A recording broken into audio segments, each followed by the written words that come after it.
Hello dear student, welcome to physics नमा।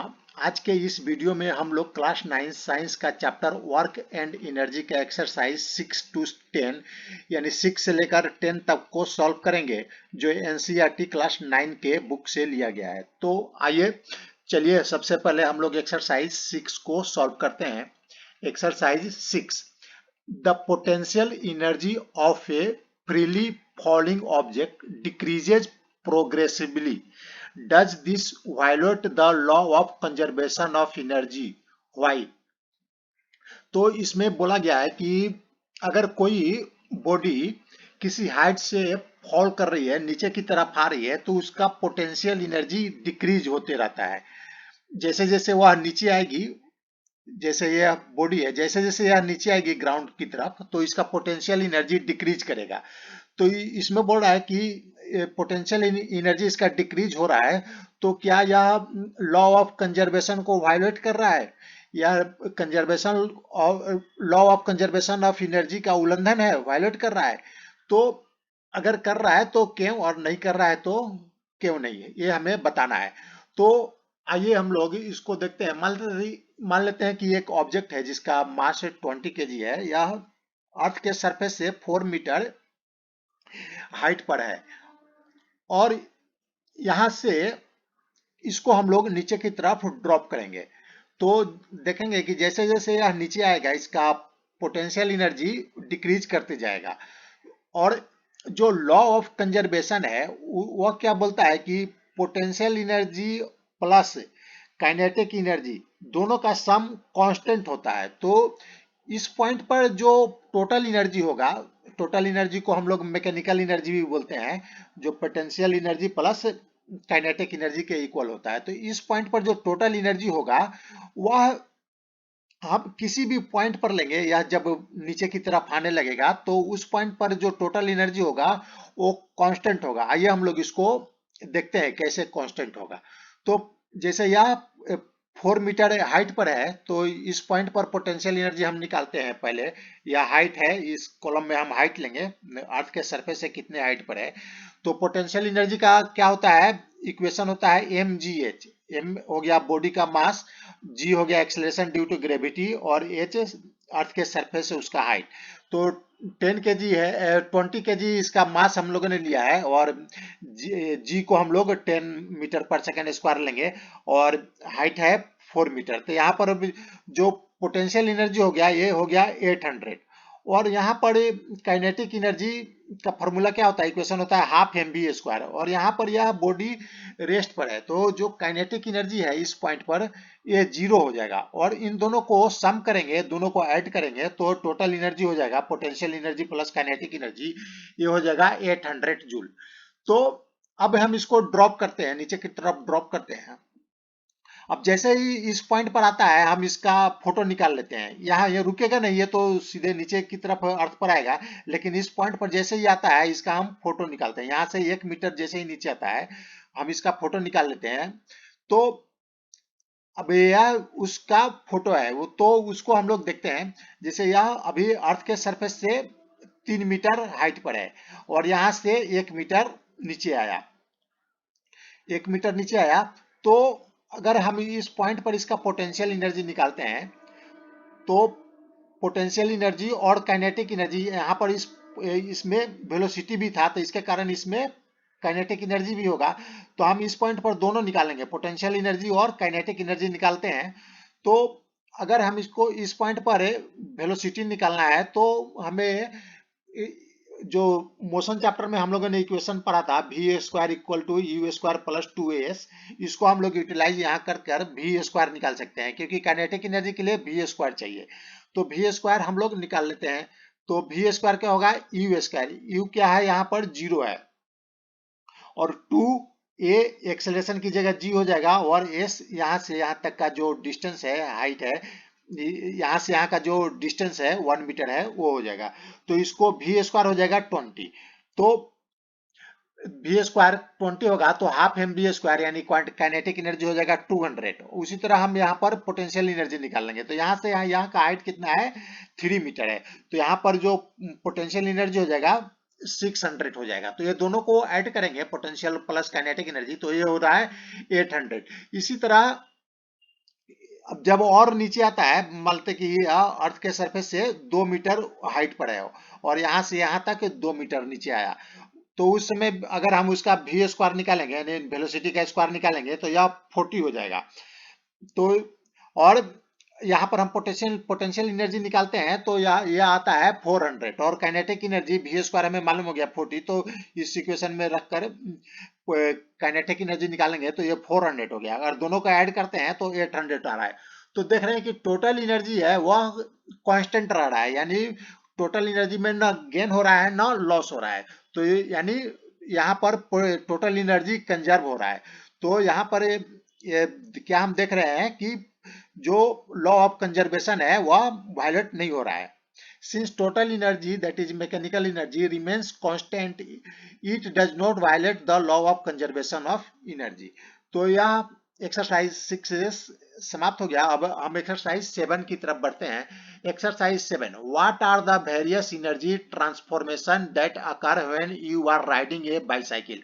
जब आप बाईसाइकिल चलाते हैं तो जो एनर्जी का ट्रांसफॉर्मेशन होता है, जो एनर्जी एक फॉर्म से दूसरे फॉर्म में ट्रांसफर होती है, तो वह कौन कौन सा एनर्जी होता है वो हमें बताना है। जैसे बाईसाइकिल राइड कर रहे हैं आप, तो आपको बाईसाइकिल चलाने के लिए क्या चाहिए? आप बाईसाइकिल क्यों चला पा रहे हैं? क्योंकि आप अपने मसल से, पैरों के मसल से इसके पैडल को मूव करते हैं, और पैडल को मूव करते हैं तो आप मसल से जो आपके अंदर जो एनर्जी है वह ट्रांसफर होता है पैडल में, और यह साइकिल मूव करने लगता है। तो देखिए इस पॉइंट पर मान लेते हैं इसका kinetic energy half m u square है। यू यहाँ पर इस पॉइंट पर वेलोसिटी है, और इस पॉइंट पर kinetic energy half m v square है। इस पॉइंट पर जो वेलोसिटी होगा इसका मान लेते हैं कि v है। तो as the bicycle moves its gets kinetic energy. देखिए अगर बाईसाइकिल जब मूव कर रहा है तो इसमें काइनेटिक एनर्जी है, जो भी वेलोसिटी उसका रहेगा, जिस पॉइंट पर उसका वेलोसिटी रहेगा उसके अकॉर्डिंगली उसका काइनेटिक एनर्जी उस पॉइंट पर हो जाएगा। हाफ एम यू स्क्वायर यहाँ पर हो गया और हाफ एम वी स्क्वायर यहाँ पर हो गया। तो अगर किसी बॉडी में काइनेटिक एनर्जी है तो उसको किसी ने काइनेटिक एनर्जी ट्रांसफर किया रहेगा, किसी ने एनर्जी ट्रांसफर किया रहेगा, तो जाकर उसमें काइनेटिक एनर्जी आया रहेगा।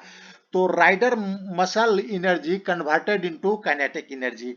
जो आपने जो बाईसाइकिल में पैडल को अपने पैरों से चलाया, उसके कारण मसल एनर्जी काइनेटिक एनर्जी में कन्वर्ट हो गया। Due to friction between road and bicycle. अब जैसे बाईसाइकिल मूव कर रहा है तो रोड और इसके टायर के बीच में फ्रिक्शन होगा, एंड इट डिफरेंट पार्ट्स, और साइकिल के भी डिफरेंट जो पार्ट्स हैं उनके बीच में भी फ्रिक्शन होगा। तो sum of kinetic energy converted into heat energy and sound energy. तो जो काइनेटिक एनर्जी है, जैसे बाईसाइकिल मूव करेगा तो काइनेटिक एनर्जी हीट एनर्जी में कन्वर्ट हो जाएगा, कुछ साउंड एनर्जी में कन्वर्ट हो जाएगा। आप देखेंगे कि साइकिल कुछ देर के बाद चलाने के बाद उसका जो जहां पर जो पार्ट में फ्रिक्शन होता है वह गर्म हो जाता है, और साइकिल चलाते समय कुछ आवाज भी आती है। तो जो काइनेटिक एनर्जी है वह हीट एनर्जी और साउंड एनर्जी में कन्वर्ट हो जाता है। अब आइए हम एक्सरसाइज 8 को देखते हैं। Does the transfer of energy take place when you push a huge rock with all your might and fail to move it, where is the energy you spend going.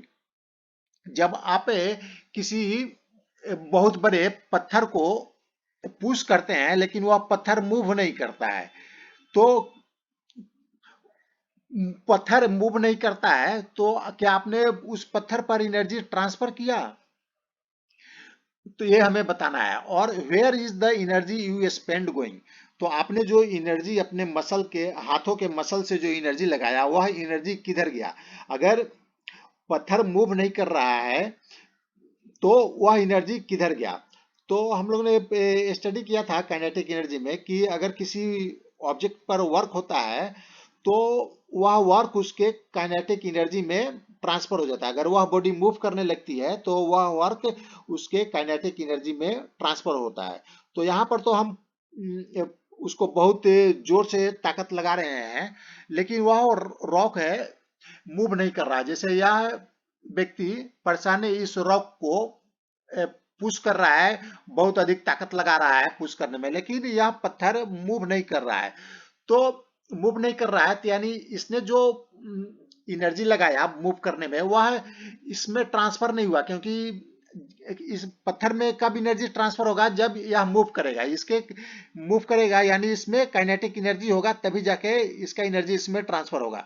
तो इसने तो एनर्जी लगाया, तो वह energy किधर गया?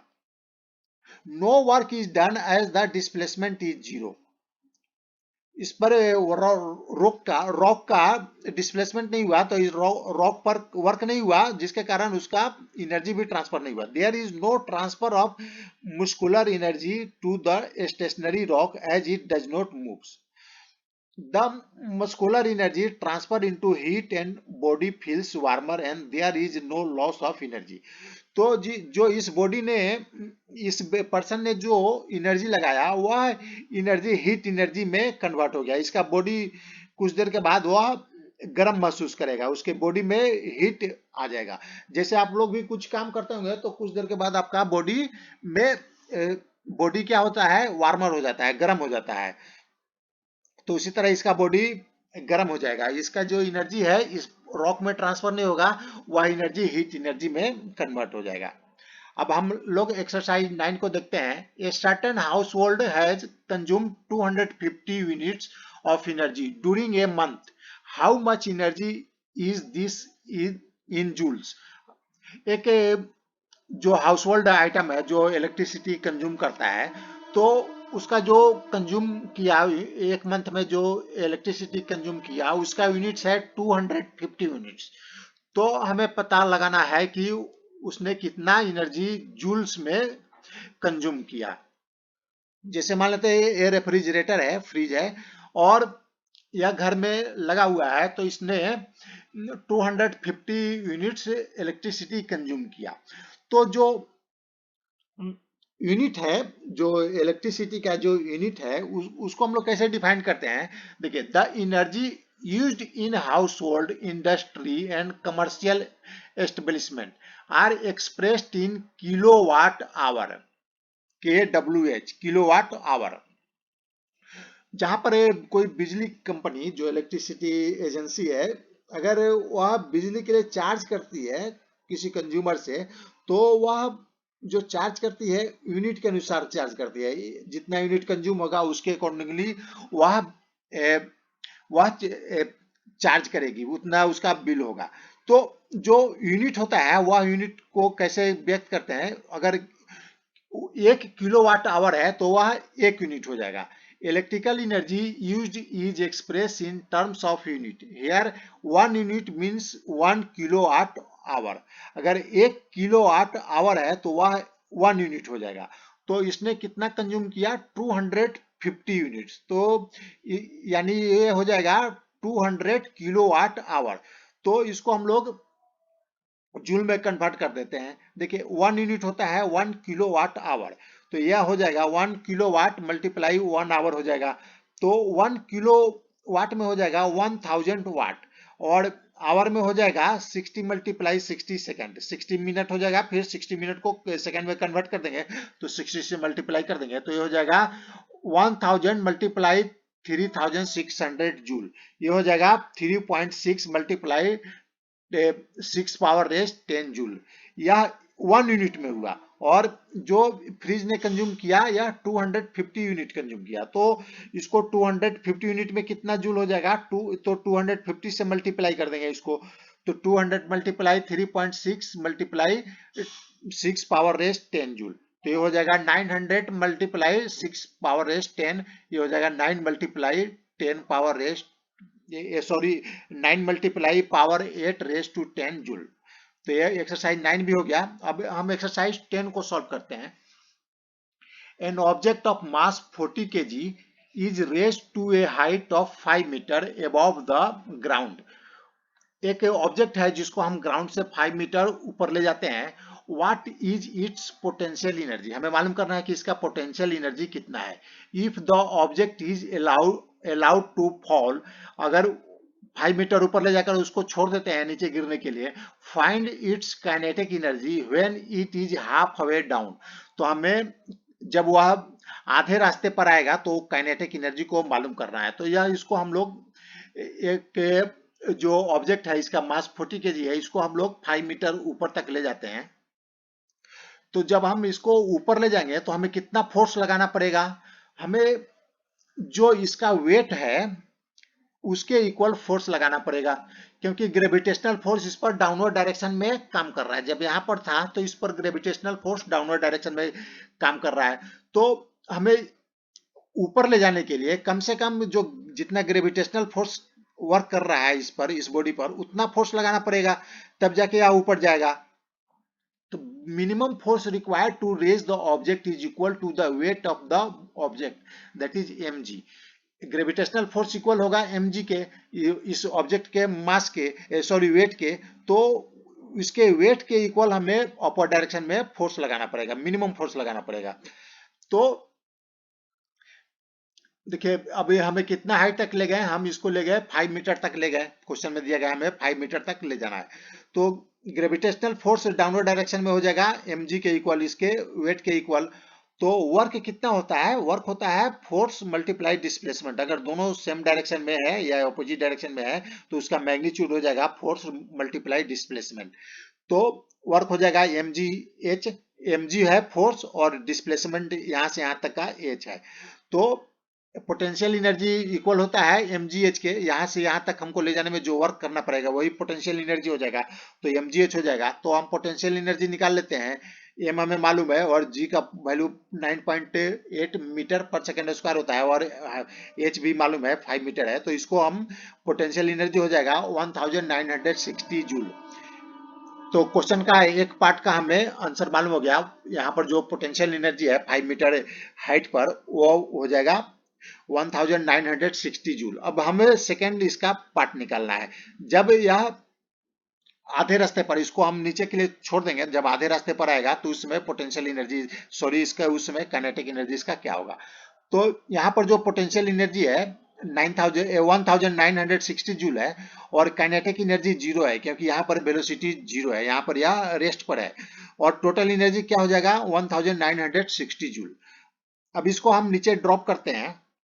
जब यह मिडवे में आता है तो जैसे यह मिडवे में आया, यह रुका हुआ नहीं है, जब हम यहाँ पर आया इसका हम लोग फोटो निकाल लेते हैं। तो इस पॉइंट पर इसका कुछ तो वेलोसिटी रहेगा, क्योंकि इस पर एक्सेलेरेशन काम कर रहा है डाउनवर्ड डायरेक्शन में, यहाँ पर रेस्ट पर था और इस पर एक्सेलेरेशन डाउनवर्ड डायरेक्शन में, एक्सेलेरेशन ड्यू टू ग्रेविटी के कारण डाउनवर्ड डायरेक्शन में आ रहा है।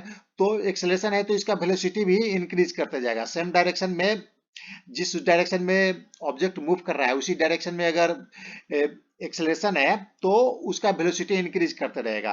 तो इस पॉइंट पर इसका वेलोसिटी कुछ रहेगा, तो इसके कारण इसमें काइनेटिक एनर्जी रहेगा। तो हम इस पॉइंट पर काइनेटिक एनर्जी दो तरह से निकाल सकते हैं। तो एक तो हो जाएगा, हम मानते हैं कि इस पॉइंट पर हम पोटेंशियल एनर्जी निकाल लेते हैं। तो अभी हाइट कितना हो जाएगा? या मिडवे में है तो यानी 5 का आधा होगा हाइट, 2.5 मीटर होगा। तो इस पॉइंट पर पोटेंशियल एनर्जी हो जाएगा 40 mgh, जो फॉर्मूला अभी हम लोगों ने देखा उसके अकॉर्डिंगली निकाल लेंगे। तो 40 kg मल्टीप्लाई 9.8 मल्टीप्लाई 2.5, तो ये हो जाएगा 980 जूल हो जाएगा। इस पॉइंट पर पोटेंशियल एनर्जी 9.80 जूल हो जाएगा, सॉरी 980 जूल हो जाएगा।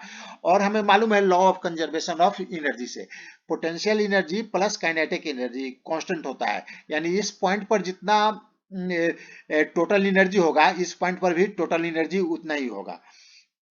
तो देखिए यहाँ पर जो पोटेंशियल एनर्जी है 980 जूल है और मानते हैं इस पॉइंट पर काइनेटिक एनर्जी ke1 है और टोटल एनर्जी इस पॉइंट पर जितना था इस पॉइंट पर भी उतना ही होगा। तो यहाँ पर हो जाएगा 1960 जूल। तो हम ke1 को निकाल लेते हैं, इसमें से 980 माइनस कर देंगे तो ये इक्वल आएगा 960 जूल। तो इस पॉइंट पर जो काइनेटिक एनर्जी होगा 960 जूल होगा। अब हम इसको एक दूसरे तरह से भी निकाल सकते हैं। जो काइनेटिक एनर्जी का इक्वेशन क्या होता है? हाफ mv² होता है। तो अगर हम इस मिडवे पॉइंट पर इसका अगर हम वेलोसिटी मालूम कर लें तो हम काइनेटिक एनर्जी निकाल सकते हैं। तो देखिए यहाँ से यहाँ तक कितना हाइट नीचे आया, 2.5 मीटर आया, क्योंकि यह मिडवे में है, बीच में है। तो इस पॉइंट पर काइनेटिक एनर्जी निकालने के लिए हमें इस वी स्क्वायर मालूम करना पड़ेगा, इस पॉइंट पर वी स्क्वायर मालूम करना पड़ेगा। तो वी स्क्वायर क्या होता है, यू स्क्वायर प्लस 2as। तो यू स्क्वायर इस पॉइंट पर 0 है, क्योंकि यहाँ पर रेस्ट पर था, और ए है एक्सेलरेशन ड्यू टू ग्रेविटी, और एस यहाँ से यहाँ तक का डिस्टेंस है। तो हमें वी स्क्वायर निकाल लेते हैं। यह 0 स्क्वायर प्लस 2 मल्टीप्लाई 9.8 प्लस 2.5, यह 2 हो गया, और ये हो गया एक्सेलरेशन ड्यू टू ग्रेविटी, और 2.5 यहाँ से यहाँ का डिस्टेंस हो गया। तो ये हो गया वी स्क्वायर हो गया 49। तो हम काइनेटिक एनर्जी अब निकाल लेते हैं। हाफ एम है 40 kg और वी स्क्वायर है फॉर्मूला में डालकर 49 है, तो ये हो रहा है 980 जूल। तो काइनेटिक एनर्जी इस पॉइंट पर 980 जूल। इसके पहले भी हम लोगों ने दूसरे मेथड से निकाला, उसमें भी काइनेटिक एनर्जी कितना आया था, 980 जूल। तो यह आज का यह वीडियो समाप्त हुआ। अगर यह आपको पसंद आया तो इसे लाइक करें, शेयर करें। Thanks for